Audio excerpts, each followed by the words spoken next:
Hello guys, welcome back to my channel Pritha's album. So কেমন আছো তোমরা সবাই গাইজ? আশা করি তোমরা সবাই ভালো আছো। সো এই ভিডিওটাতে আমি তোমাদেরকে দেখাবো আমরা সপ্তমী এবং অষ্টমী কোন কোন মন্দিরগুলোতে গিয়েছিলাম। তো সবার প্রথমে আমরা চলে গেলাম খিলগাঁওয়ের তিলপাপাড়া মন্দিরে, দেব মন্দির।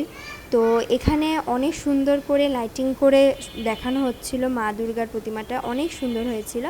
আর এখানে কিন্তু সাংস্কৃতিক অনুষ্ঠানও হচ্ছিল, যেমন নাচ গান, তারপরে উলুধ্বনি প্রতিযোগিতা, ধুনুচি প্রতিযোগিতা। আর দেখো মন্দিরটা কত সুন্দর করে সাজানো হয়েছে, আর অনেক মানুষ ছিল।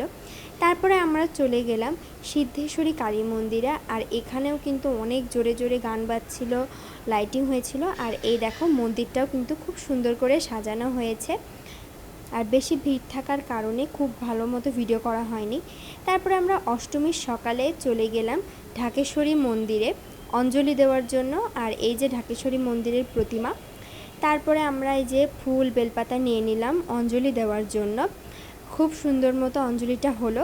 তারপরে আমরা মন্দিরের ভিতরে চলে গেলাম ঢাকেশ্বরী মায়ের দর্শনের জন্য। আর এই যে মা ঢাকেশ্বরী, আর এত ভিড় ছিল ভিতরে, খুব ভালো মতো ভিডিও করা হয়নি।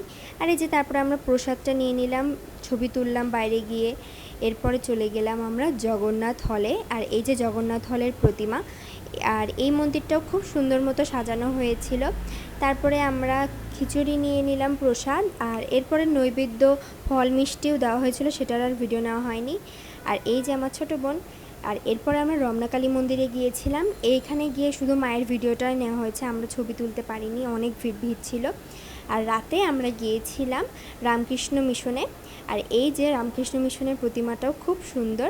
আর এরপরে আমরা সবাই একসাথে ছবি তুললাম, প্রসাদ খেলাম। তো এইভাবেই আমরা দিনগুলো কাটালাম। ভিডিওটা ভালো লাগলে লাইক করে দিও এবং আমার চ্যানেলটাকে সাবস্ক্রাইব করে দিও।